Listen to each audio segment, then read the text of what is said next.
Sir ఇప్పుడు చాలా మందికి చెక్ బౌన్సెస్ అవుతూ ఉంటాయి. దీనికి సంబంధించి ఎవరికీ ప్రాపర్‌గా ఒక క్లారిటీ అనేది ఉండదు. అందులో ముఖ్యంగా 30, 15, 30 రూల్ అంటూ ఒకటి ఉంటుంది అంటారు. అసలు ఏంటి సార్ ఈ రూల్? గుడ్ క్వశ్చన్ అండి.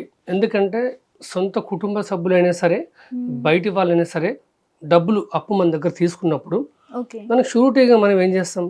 2 చెక్. చెక్కులు, అవును. ఒక ప్రామిసరీ నోట్ రాసుకుంటాం. అవును. ఈ ప్రామిసరీ నోట్ పరిధి కూడా 3 సంవత్సరాల వరకే ఉంటుంది. ఓకే. 3 సంవత్సరాల తర్వాత నువ్వు వెళ్ళి డబ్బులు అడిగితే అది కేసు పెట్టలేము, నువ్వు చట్టపరంగా నేరం కూడా కాదు అది. అయితే వర్తించదా సార్? 3 ఇయర్స్ వర్తించదు. తర్వాత? కాబట్టి ఓకే. ప్రామిసరీ నోట్ రాసుకున్నప్పుడు కూడా హ్మ్. నేను నీకు 10 లక్షలు ఇచ్చిన ప్రామిసరీ నోట్ రాసుకున్నాం మనం. 3 ఓకే. ఇయర్స్ లోపల మీ దగ్గర నుంచి డబ్బులు తీసుకోవాలి. ఓకే. నేను 3 ఇయర్స్ నిద్రపోయి నా బెస్ట్ ఫ్రెండ్ అని చెప్పేసి 3 ఇయర్స్ తర్వాత వస్తే నీకు నాకు నమ్మకం ఉంటే ఓకే, ప్రామిసరీ నోట్ కాదు కదా, కోర్టు వద్దన్నా సరే నువ్వు నాకు డబ్బులు ఇస్తావు.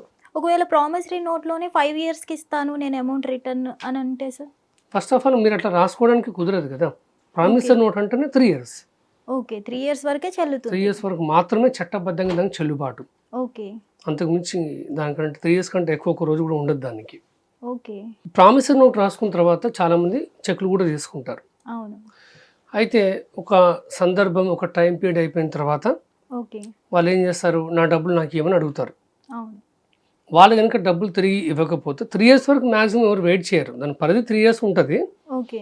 కానీ ఒక 1.5 ఇయర్ అయిన తర్వాత ఎంత ఇంట్రెస్ట్ ఇస్తున్నారు ఏంటి అనేది మాట్లాడుకున్న తర్వాత హ్మ్. ఈ చెక్ బుక్లు అనేవి ఓకే, నా బ్యాంక్ అకౌంట్లో ఇంత అమౌంట్ ఉంది, మీరు చెక్ విత్డ్రా చేసుకోవచ్చు అని చెప్పేసి చెక్ అనేది ఇస్తారు. ఓకే. మీరు నాకు చెక్ ఇచ్చారు, ఓకే. నేను బ్యాంక్ వెళ్తాను, ఏమవుతుంది? చెక్ బౌన్స్ అయిపోతుంది. హ్మ్. చెక్ బౌన్స్ అయినప్పుడు మనం ఏం చేయాలంటే వితిన్ 30 డేస్ లోపల ఓకే. అతనికి లీగల్ నోటీస్ పంపించాలి. ఓకే. ఓకే, 30 డేస్ లోపల పంపించాలి. ఆ లీగల్ నోటీస్ ఎప్పుడైతే అందుకుంటాడో అవతలి వ్యక్తి, హ్మ్. ఓకే మీరు అనుకోండి, ఓకే. అందుకున్న తర్వాత 15 డేస్ లోపల మీరు దానికి రిప్లై ఇవ్వాలి. ఓకే. ఓకే, ఇష్యూ ఉంది, సెటిల్మెంట్ చేసుకుందాము, ఓకే. సామరస్యకంగా ఒక అమికేబుల్ సెటిల్మెంట్ చేసుకుందాం అని చెప్పేసి అంటే నో ప్రాబ్లం. ఓకే. ఎటువంటి రెస్పాన్స్ ఇవ్వకపోయినా, సెటిల్మెంట్ కాకపోయిన ఇష్యూ మీరు నెక్స్ట్ 16th డే నుంచి 30 డేస్ లోపల హ్మ్. వాళ్ళపైన క్రిమినల్ కేసు మనం ఫైల్ చేసుకోవాలి. ఓకే. నెగోషియబుల్ ఇన్స్ట్రుమెంట్ యాక్ట్ ప్రకారంగా వాళ్ళపైన కేసు అనేది నమోదు అవుతుంది. రికవరీ సూట్ ప్రైవేట్ కంప్లైంట్ అనేది తప్పకుండా అవుతుంది. ఓకే. తర్వాత వాళ్ళకి జైలు శిక్ష ఉంటుంది, జరిమానా ఉంటుంది. కొంతమంది మధ్యనే సెటిల్ చేసుకుంటారు, అది వేరే విషయం. ఈ ఒకవేళ 30, వీళ్ళు 15, 13 అనేది హ్మ్. This is very important rule. ఒకవేళ వీళ్ళు 30 డేస్ బిలోలో లీగల్ నోటీసులు పంపించకపోతే సార్? 30 డేస్ లోపలనే అందుకని తప్పకుండా పంపించాలి. హ్మ్. ఒకవేళ మీరు ఈ 15 డేస్ లీగల్ నోటీస్ టైం మనం చెప్పాము కదా, వాళ్ళకి ఇవ్వకపోతే నెక్స్ట్ 30 డేస్ టైం ఉంది కదా మనకి ప్రైవేట్ అవును. కంప్లైంట్ లాడ్జ్ అవును. చేయడానికి. అవును.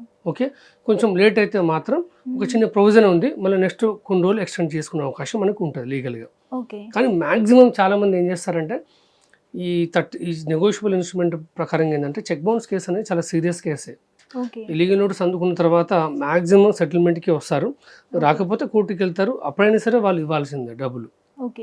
ఇప్పుడు ప్రామిసరీ నోట్‌కి 3 ఇయర్స్ వ్యాలిడిటీ ఉన్నట్టే చెక్‌కి కూడా ఏమైనా ఉంటుందా సార్? ఉండదా అసలు?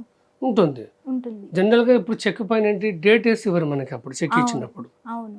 కాబట్టి చెక్ మనకి ఇచ్చిందంటే మనకి మ్యాక్సిమం 3 months టైమే ఉంటుంది. 3 మంత్స్ టైం ఉంటుంది. దాని ఓకే. లోపల మీరు చేసుకోవాలి. ఓకే. కొంతమంది ఏం చేస్తారంటే మీకు క్లోజ్ అయిన అకౌంట్ నుంచి చెక్ ఇస్తారు. అవును. 2 బ్యాంక్ అకౌంట్స్ ఉంటాయి, మోసం చేయని ఉద్దేశంతో నువ్వు చెక్ ఇచ్చేస్తావు. నమ్మకం ఉంటుంది కాబట్టి అరే ఏ బ్యాంక్ ఏంటి అని మనం అనుకుంటాం. ఓకే. క్లోజ్ అయిన అకౌంట్ నుంచి చెక్ ఇచ్చినప్పుడు చెక్ బౌన్స్ అయిపోతుంది. హ్మ్. చెక్ ట్యాంపర్ చేసిన చెక్ బౌన్స్ అయిపోతుంది. ఓకే. దానిపైన లెటర్స్లోనేమో సపోజ్ 15 lakhs అని రాసి ఈ ఓకే మిస్టేక్స్. ఈ బాక్స్లో మాత్రం అమౌంట్ నెంబర్స్ మాత్రం ఇన్కరెక్ట్ రాసినా సరే చెక్ బౌన్స్ అయిపోతుంది. ఓకే. సిగ్నేచర్ కూడా కావాలని కొంతమంది ఇన్కరెక్ట్గా వేస్తారు, ఓకే. అప్పుడు చెక్ బౌన్స్ అయిపోతుంది. ఇప్పుడు ఈ మధ్యన బ్యాంకులు ఏంటిది, సపోజ్ యాక్సిస్ బ్యాంక్ తీసుకుంటే మీరు ఎవరికైనా చెక్ ఇష్యూ ఇచ్చినప్పుడు 5 lakhs లేకపోతే దానికంటే ఎక్కువ అమౌంట్ ఇచ్చినప్పుడు మీరు యాప్లో కూడా పాజిటివ్ పే అని చెప్పేసి ఆ డీటెయిల్స్ అనేవి ఎంటర్ చేయాలి, చెక్ నెంబర్ అవన్నీ. అప్పుడు కూడా మీ చెక్ అనేది బౌన్స్ కాకుండా ఉంటుంది. చాలాసార్లు ఏం చేస్తారంటే వాళ్ళు మీకు మెసేజ్ పంపిస్తారు, పాజిటివ్ పే చేయండి అని చెప్పేసి మెసేజ్ పంపిస్తే ఆ మెసేజ్ రిప్లై ఇచ్చి మీరు కన్ఫర్మేషన్ ఇస్తే అప్పుడు కూడా చెక్ బౌన్స్ కాకుండా ఉంటుంది. ఓకే. ఇంకొంతమంది ఏం చేస్తారు, చెక్ ఇచ్చిన తర్వాత బ్యాంక్ కాల్ చేసి పలానా చెక్ ఇచ్చాను, ఆ చెక్ నెంబర్ అది స్టాప్ చేయండి ఆ పేమెంట్ అని చెప్పేసి చెప్తారు. మనకేమో వెళ్ళు బ్యాంక్ వెళ్ళు మంచి చెక్ డబ్బులు డ్రా చేసుకోని చెప్తారు. ఓకే. సో చెక్ బౌన్స్ కావడానికి ఇన్ని ప్రధానమైనటువంటి కారణాలు ఉన్నాయి. అలాగే 30-15-30 రూల్ అనేది చాలా ఇంపార్టెంట్ అనమాట. ఓకే. ఎక్కువ లేట్ చేయకూడదు. హ్మ్. నేను గోవాకి వెళ్ళేది ఉంది, మా ఫ్రెండ్ ఫంక్షన్కి వెళ్ళేది ఉంది, అది ఇది అనుకుంటే కష్టం.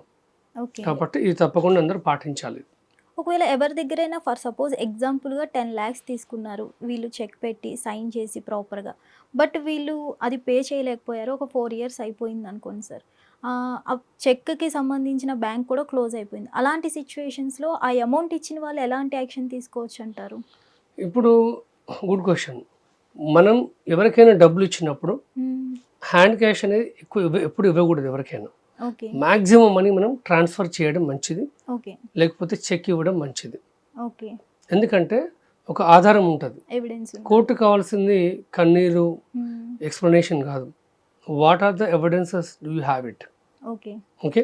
సో టైం పీరియడ్ 4 ఇయర్స్ అది ఇది ఎక్కువ పనికిరాదు. ఎందుకంటే చాలామంది బేసిక్ ఏంటంటే చెక్ ఇచ్చినప్పుడు మ్యాక్సిమం డేట్ వేయకుండానే ఇస్తారు. ఓకే.